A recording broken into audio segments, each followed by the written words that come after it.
Hey everyone! Around here, HOAs don't win, Karens get humbled, and sweet revenge is always on the menu. Hit that subscribe button. Trust me, you're not going to want to miss how this one ends. I found the violation notice when I got home from the Pentagon, a crisp, white sheet of paper taped to my front door with unnecessary precision. 3 months in Cedar Grove, and here was my first official welcome from the Homeowners Association. The paper crinkled as I pulled it free, my keys still dangling from my other hand. The letterhead bore the community logo, a stylized tree in green above the words Cedar Grove HOA, in an attempt at elegant typography. Below it, in bold type, notice of violation. The trash cans. They were coming after me for my trash cans. I'd chosen Cedar Grove after 15 years of military relocations. Arlington put me close enough to the Pentagon to avoid the worst of the traffic while giving me something I hadn't had since childhood: stability. The brick colonial with its small patch of lawn and mature maple tree had felt right the moment I walked through the door. The realtor had mentioned the HOA was particular, her careful phrasing now revealing itself as masterful understatement. I read the notice twice, standing in the fading afternoon light of early autumn. The citation was for visible trash receptacles on non-collection days, with a fine of $150 due within 10 days. The bottom of the page held Richard Wilson's signature, scrawled with the heavy hand of someone accustomed to giving orders rather than taking them. Walking to the side of my house, I examined the supposed violation. My 2 standard-issue county trash cans sat exactly where they had for the past 90 days. Tucked beside the garage on a small concrete pad, partially obscured by the rhododendron I'd planted the month before. Only about 8 inches of black plastic peeked out from behind the shrub when viewed from the street.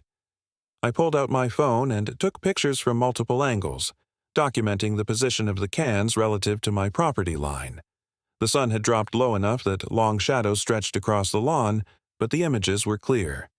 Nothing about my trash can placement violated the guidelines I'd studied carefully before closing on the house.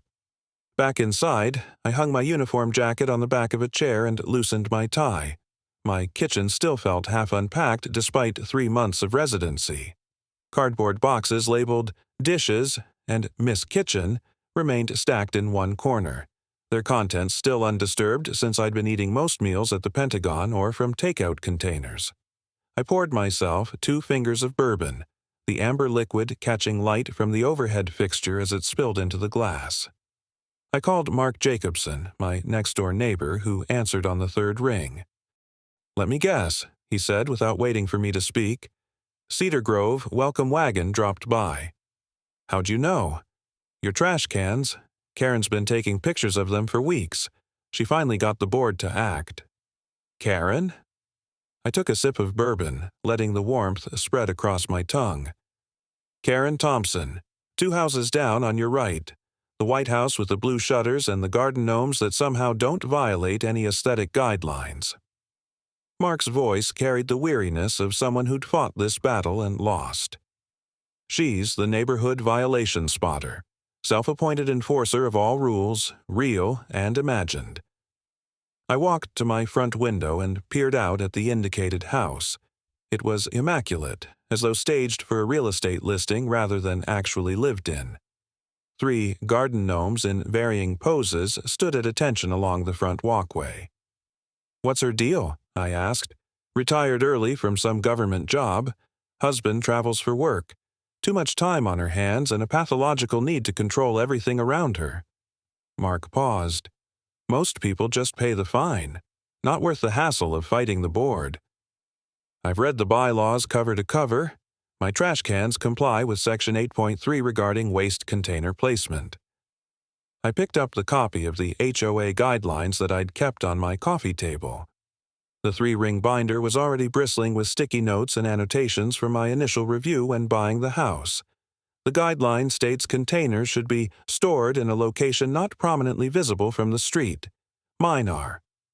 Doesn't matter. Karen reports, Richard enforces. That's how it works around here. I thumbed through the binder until I found the section on enforcement procedures. Does Wilson typically skip the courtesy notice? What courtesy notice? Section A7 of the Enforcement Appendix. Initial violations of a non-emergency nature shall first receive a courtesy notice allowing the homeowner 7 days to remedy the situation before formal citation. I read directly from the text, finger tracing under each word. Never got one of those. Mark's tone shifted from resignation to curiosity. You sound like you know what you're talking about. I'm a JAG officer. Administrative law is part of my wheelhouse. I took another sip of bourbon. The notice also fails to cite the specific bylaw supposedly violated, which is required under Section A9. You're really going to fight this? It wasn't a question. Yes, I am. I closed the binder with a decisive thump. After hanging up, I pulled out my laptop and began researching. Virginia state law had specific provisions regarding HOA enforcement procedures and homeowner rights. 20 minutes of searching found me the relevant statutes, which I printed and added to a growing stack of papers on my dining table. The next morning, I left for work earlier than usual, giving myself time to swing past Karen Thompson's house. She was out front, pruning roses with meticulous precision, wearing gardening gloves that matched her blue sweater. She straightened when she saw me approaching. "Good morning," I said, maintaining a neutral expression. "I'm Thomas Mitchell. I moved in a few months ago." Her eyes narrowed slightly. "Yes, I know who you are." She didn't offer her name in return. "I received a violation notice yesterday about my trash cans." I kept my tone conversational. "I understand you might have reported it." Her posture stiffened. "I report all violations I observe. It's every homeowner's responsibility to maintain community standards."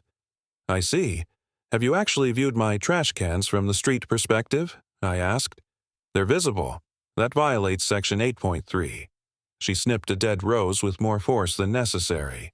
"The bylaw states they shouldn't be prominently visible. There's a difference between partially visible and prominently visible." I smiled. "I'd be happy to show you how they're positioned if you'd like to verify." "I've already documented it." She placed the pruning shears into a pocket on her gardening apron. The board agreed with my assessment. Without a courtesy notice or inspection. Interesting. I nodded as though considering this information. I'll be discussing that procedural issue with them as well.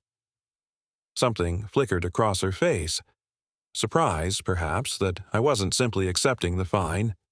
"The board has full authority to enforce violations. Within the framework of their own bylaws and state law, yes." I checked my watch. "Have a good day, Ms. Thompson. I'm sure we'll speak again." That evening, I spread everything out on my dining table: the HOA bylaws, the violation notice, the photos I'd taken, and printouts of relevant Virginia statutes. The chair creaked as I leaned back, surveying the materials. In 15 years of military service, I'd faced down commanders, foreign officials, and opposing counsel in military courts. A suburban HOA board didn't intimidate me. I looked up the board members online. Richard Wilson, the president, was a retired government contractor who'd been on the board for 11 years.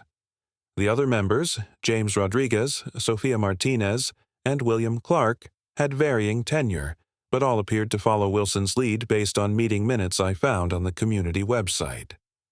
A pattern emerged from the minutes: selective enforcement, inconsistent application of fines, and a tendency to waive violations for certain homeowners while strictly penalizing others.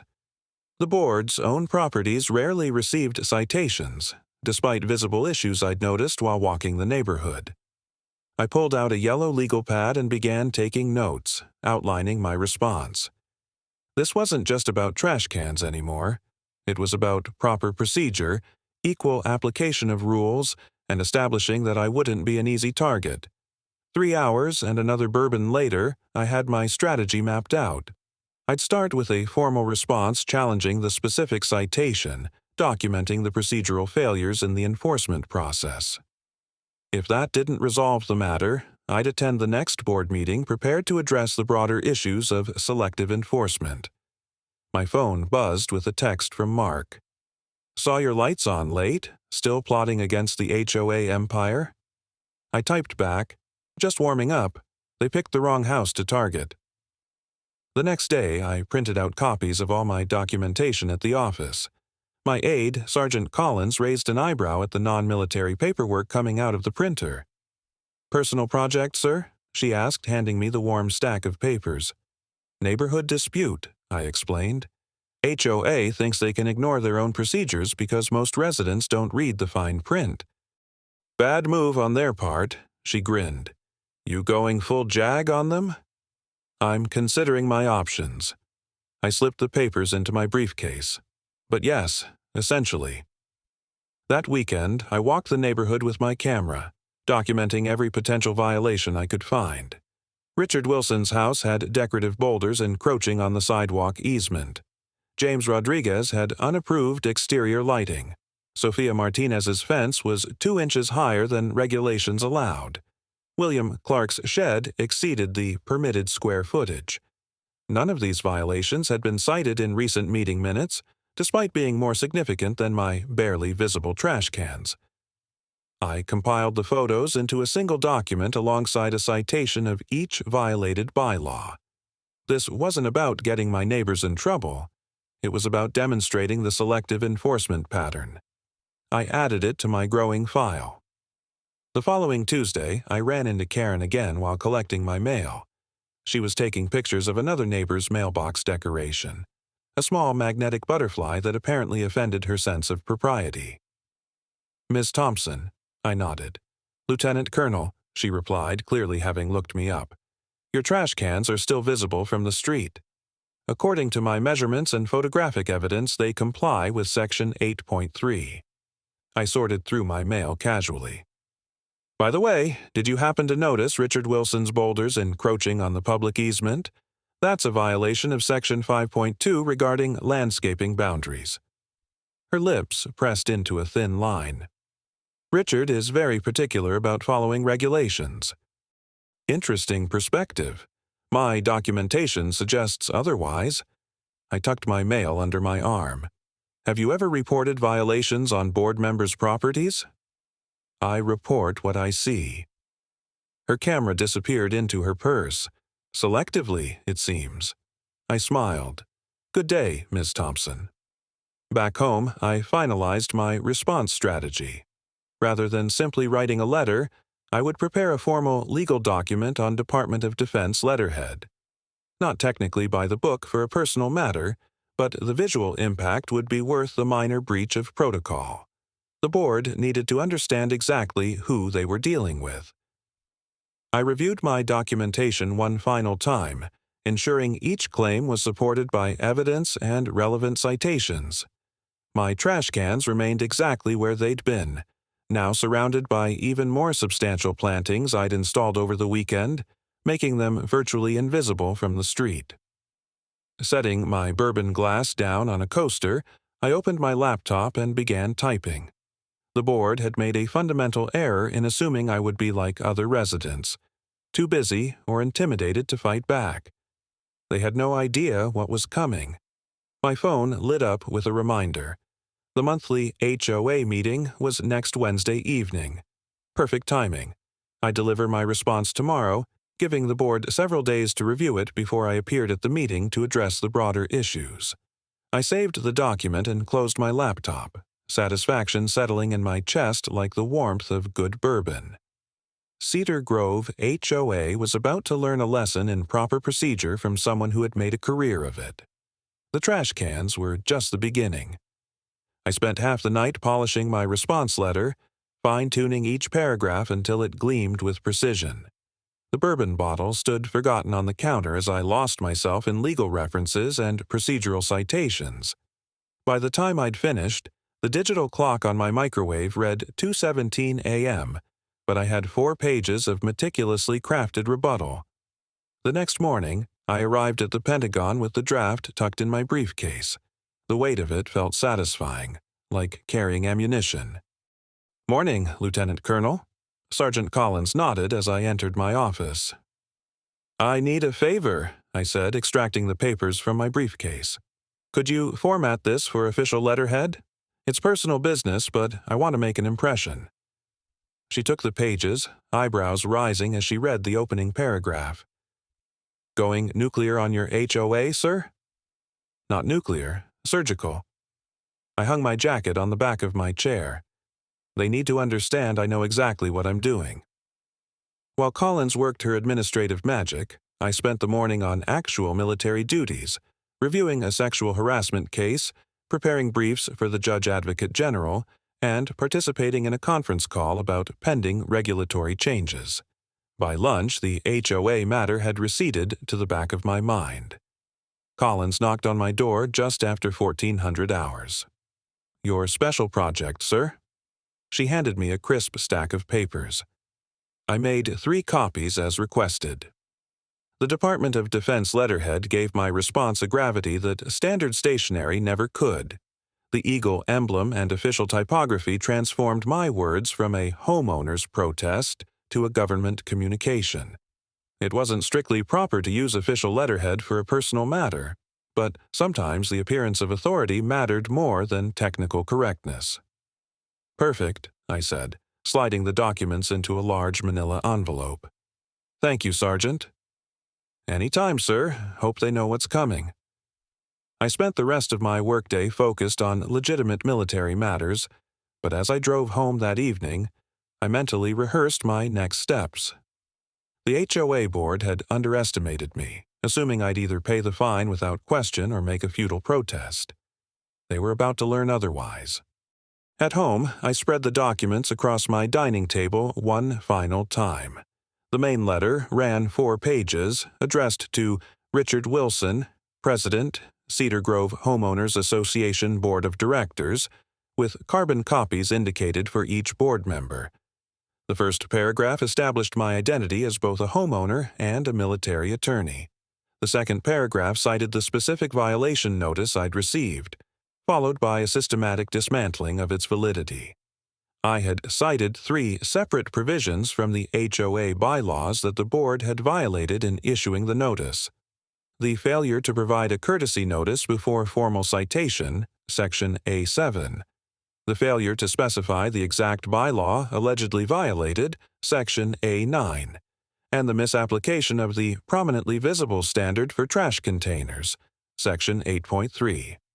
The letter continued with references to Virginia Code Paragraph 55(1)(1819, which governed enforcement procedures for property owners associations, and cited 2 relevant court cases establishing precedent for homeowners' rights in similar disputes. I'd included my photographic evidence as attachments, with red circles highlighting the minimal visibility of my trash cans from the street.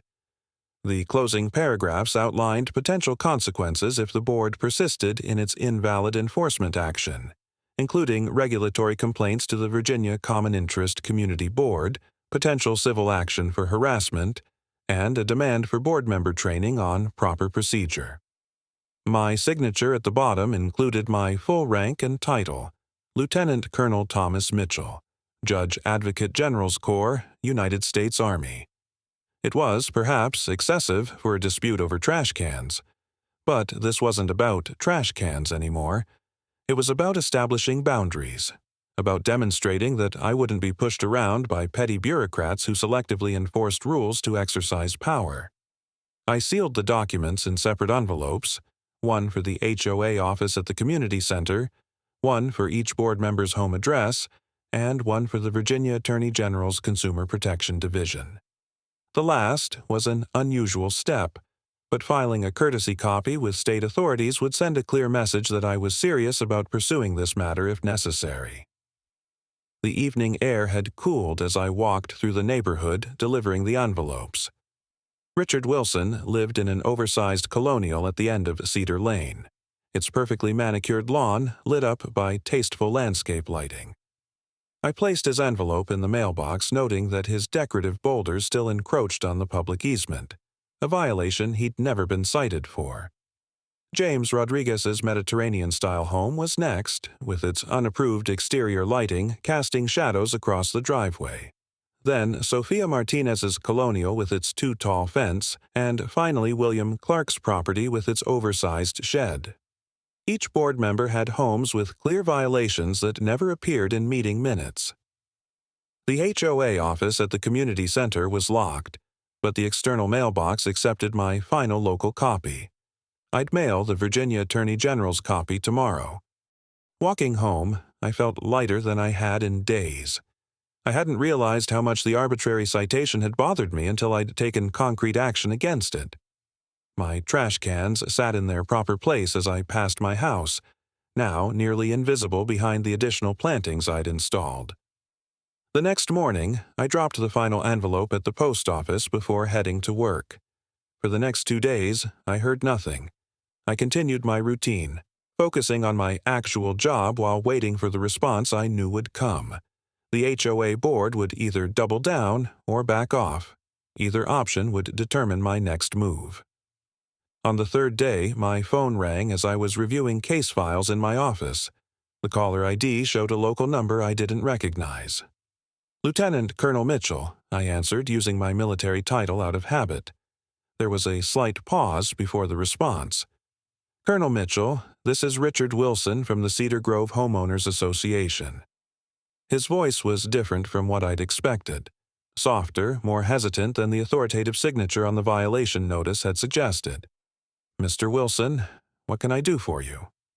I kept my tone neutral, neither friendly nor confrontational. "I'm calling about the correspondence we received regarding your property." The pause before correspondence told me everything. He'd been expecting a simple protest letter, not a legal document on Department of Defense letterhead. "Yes." I waited, offering nothing. "There appears to have been a misunderstanding about the violation notice you received."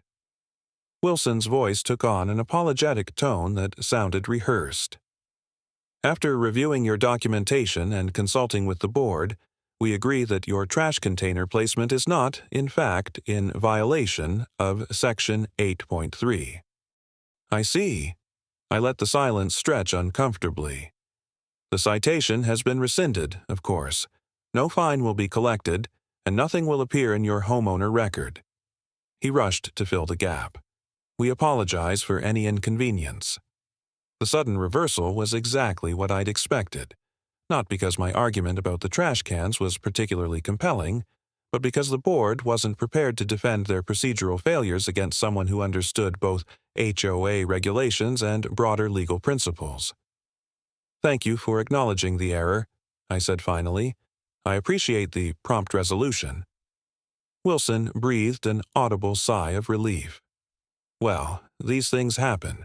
We process many violation notices, and occasionally—" "Mr. Wilson," I interrupted, "I should inform you that I plan to attend the monthly meeting next week."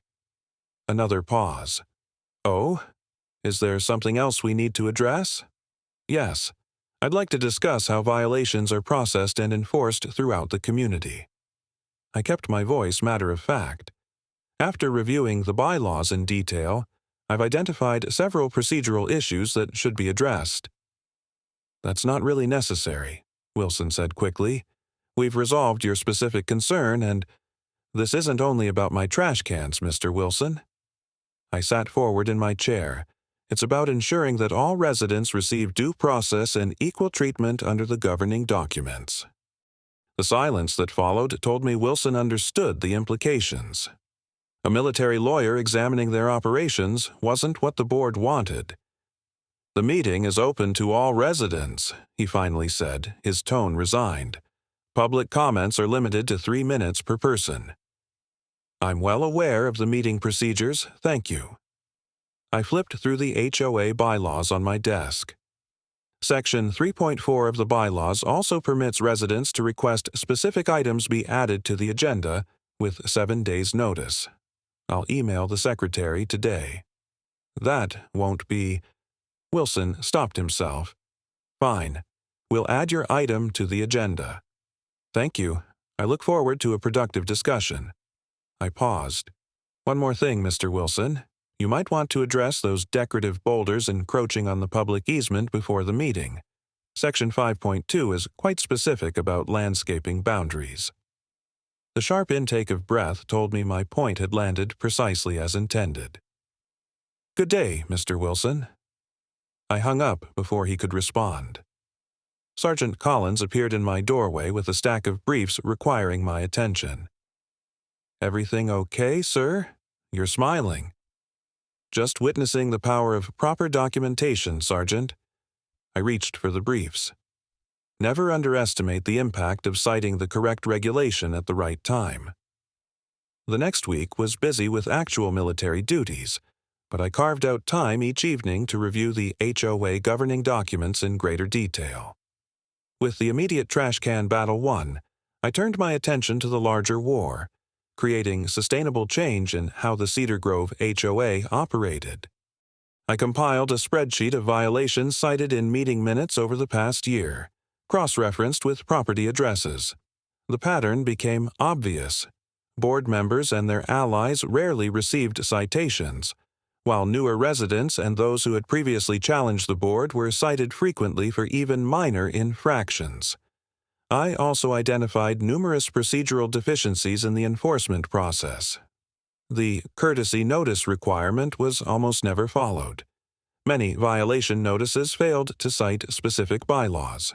Fines were inconsistently applied, with some residents receiving grace periods while others were immediately penalized.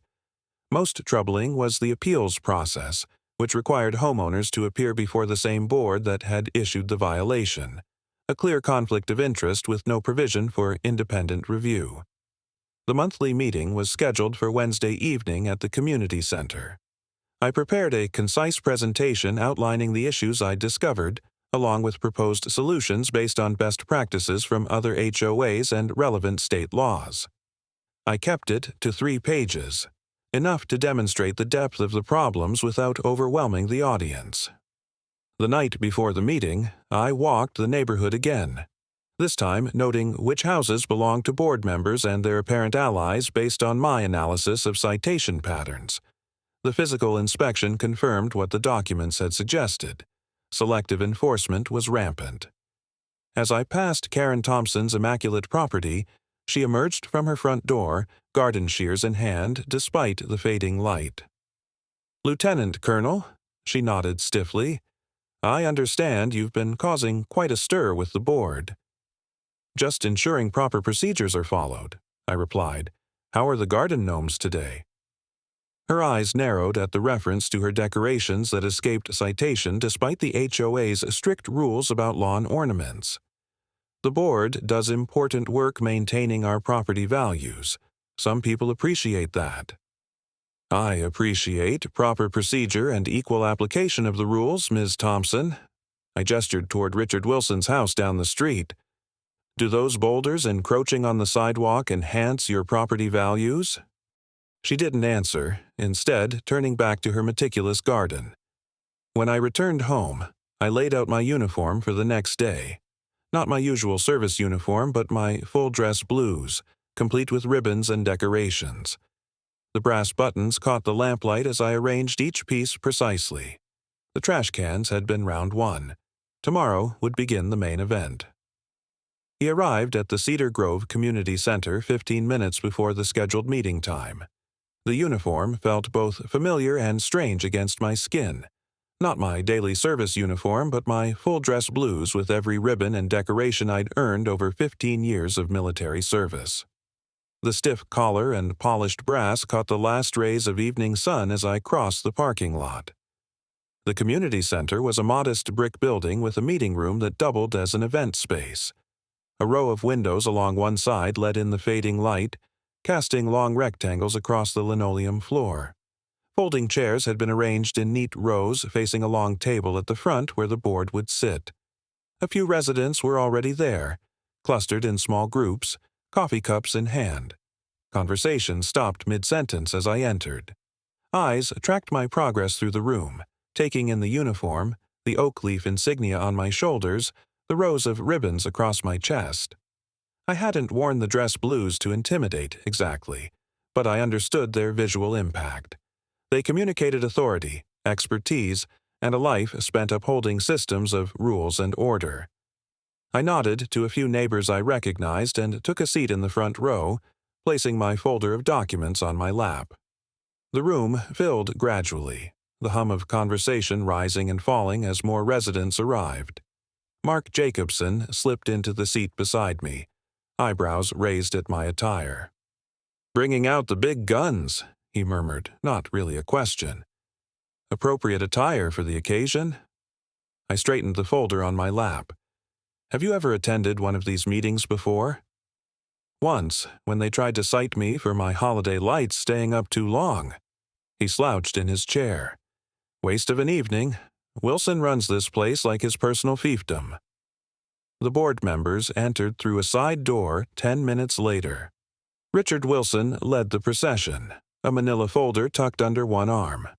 James Rodriguez and Sofia Martinez followed, engaged in quiet conversation. William Clark brought up the rear, his expression already set in disapproval before the meeting had even begun. Wilson stopped short when he saw me, his eyes widening slightly before he recovered. He murmured something to Rodriguez, whose head turned in my direction. Sofia Martinez maintained her professional composure, though her hand tightened visibly on her portfolio. William Clark's scowl deepened, the furrows between his eyebrows becoming pronounced. They arranged themselves at the table, Wilson taking the center seat with a microphone positioned in front of him. A young woman I didn't recognize sat at the end with a laptop, presumably to take minutes. The board members shuffled papers and adjusted their seating, the sounds amplified in the suddenly quiet room. Karen Thompson arrived last, slipping through the door just as Wilson cleared his throat to begin. She took a seat 3 rows behind me, her perfect posture and pressed slacks making even the folding chair look dignified. Her eyes narrowed when she spotted my uniform. "Good evening, everyone," Wilson began, his voice carrying through the small sound system. "Welcome to the monthly meeting of the Cedar Grove Homeowners Association Board of Directors. We appreciate your attendance and interest in community matters." He proceeded with the standard opening procedures, approval of previous minutes, treasurer's report showing a healthy reserve fund, landscaping committee update about fall plantings. I listened attentively, making occasional notes. The routine business portion revealed exactly what my research had suggested. When discussing violations, Wilson glossed over certain addresses while emphasizing others. A request for a fence variance from a resident on Maple Street was denied with minimal discussion, while a similar request from a resident I recognized as Wilson's frequent golf partner was approved with vague references to special circumstances. No one questioned the inconsistency. After an hour of administrative minutia, Wilson reached the public comments portion of the agenda. We now open the floor to homeowner comments. As a reminder, each resident is limited to 3 minutes. His gaze swept the room, briefly hesitating when it reached me. We also have an agenda item requested by Lieutenant Colonel Mitchell regarding enforcement procedures. We'll address that after general comments. 3 residents approached the microphone in succession. The first complained about teenagers cutting through her yard on the way to the bus stop. The second requested additional street lighting near the community playground. The third voiced concerns about the landscaping company's irregular mowing schedule. The board responded with non-committal assurances that they would look into each issue. When Wilson called my name for the special agenda item, the room went still. I rose and approached the microphone, my shoes making precise sounds against the linoleum. The folder in my hand contained 3 months of research, documentation, and analysis. Evidence of a system that had drifted from its intended purpose into something more arbitrary. "Good evening," I began, my voice carrying the measured cadence developed through years of military briefings and courtroom arguments. "For those I haven't met, I'm Lieutenant Colonel Thomas Mitchell, United States Army. I serve in the Judge Advocate General's Corps, specializing in administrative law and procedural compliance." I paused, allowing that information to register. Several residents sat straighter in their chairs.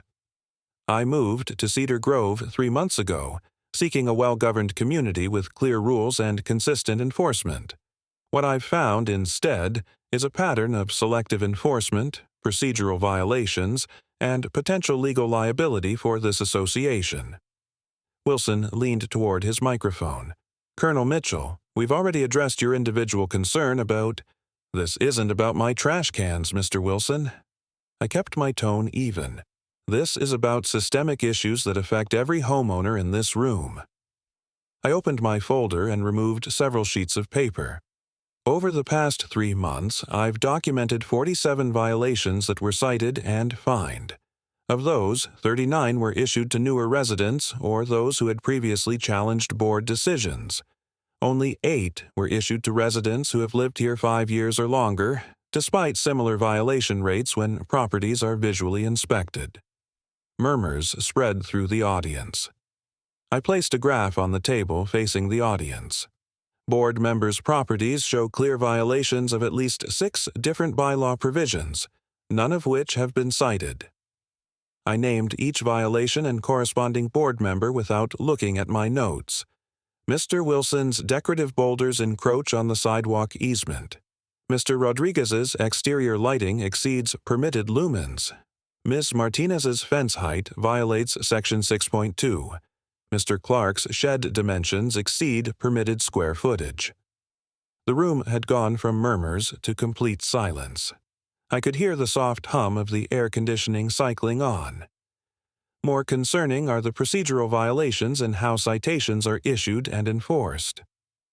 I laid out 3 specific examples where the board had failed to follow their own processes: the missing courtesy notices, the improper documentation, the inconsistent fine structures. Virginia law requires homeowners associations to apply rules consistently and provide due process to all residents. I placed my final document on the table. Based on my analysis, Cedar Grove HOA currently fails to meet these legal standards, creating liability exposure for the association and potentially for board members individually. Richard Wilson's face had flushed a deep red. William Clark gripped the edge of the table, knuckles white. James Rodriguez and Sophia Martinez exchanged concerned glances. I'm not here to assign blame or pursue legal remedies, I continued, softening my tone. I'm here to propose a solution. The tension in the room shifted subtly from hostility to curiosity.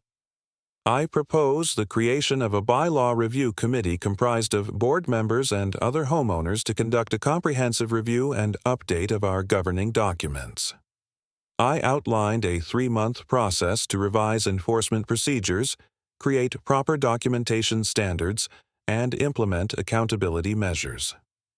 As part of this effort, I offer my professional expertise in administrative law to help craft procedures that protect both community standards and homeowner rights. I closed my folder. The current system serves neither effectively. I returned to my seat amid the buzz of conversation that erupted. Richard Wilson tapped his microphone several times to restore order. Thank you, Colonel Mitchell, for your thorough analysis. Wilson's attempt at dismissiveness fell flat against the mood of the room. Residents were leaning forward, engaged in a way they hadn't been during the routine business.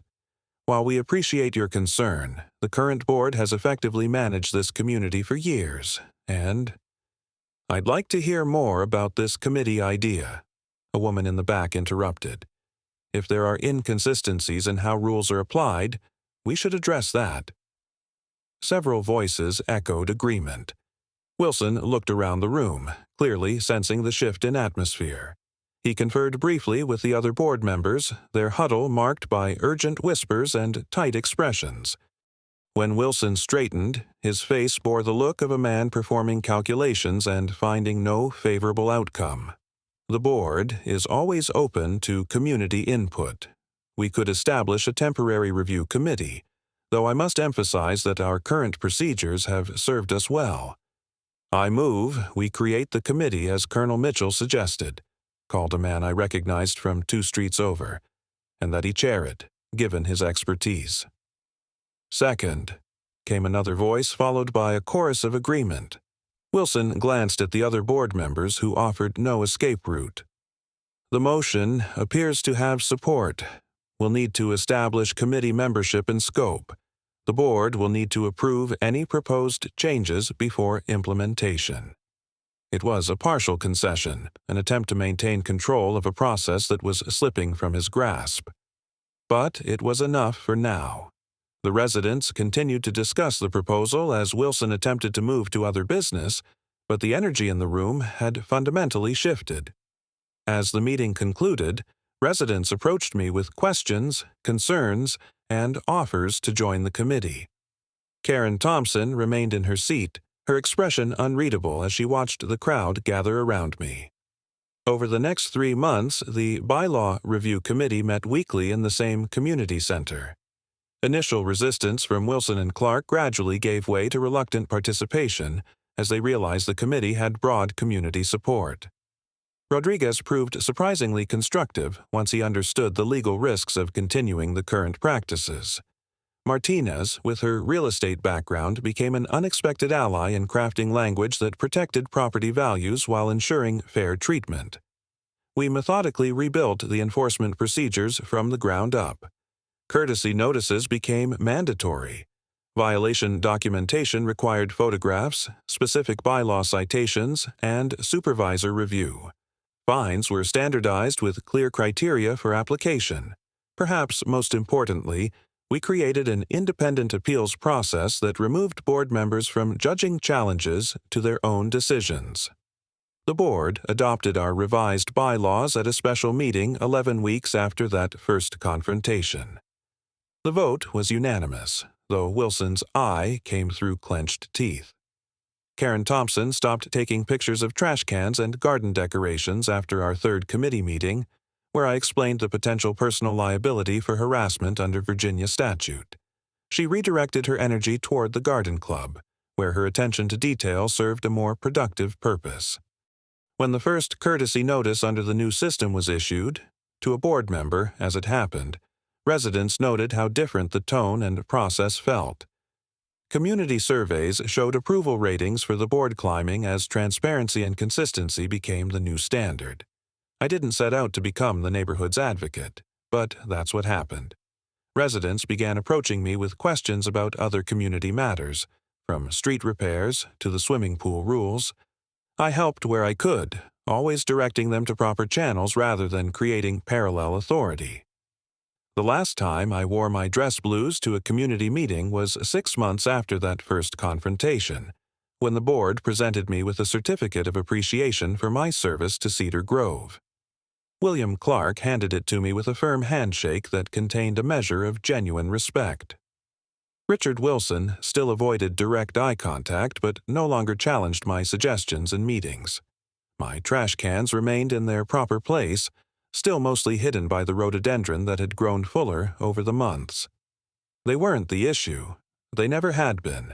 The real victory wasn't in winning that battle, but in transforming how the entire community governed itself. The next time a moving truck appeared on our street, I walked over to welcome the new residents. I handed them a copy of the bylaws, revised, clear, and fair. The cover page now included a welcome message and a simple statement of purpose: to maintain our community through consistent, transparent, and equitable governance. That evening, I sat on my front porch with a glass of bourbon, watching the neighborhood wind down for the night. Lights came on in windows. Dogs were walked along the sidewalk. Children called in for dinner. Cedar Grove felt different now. Not just a collection of houses governed by arbitrary rules, but a community of people who had found a better way to live together.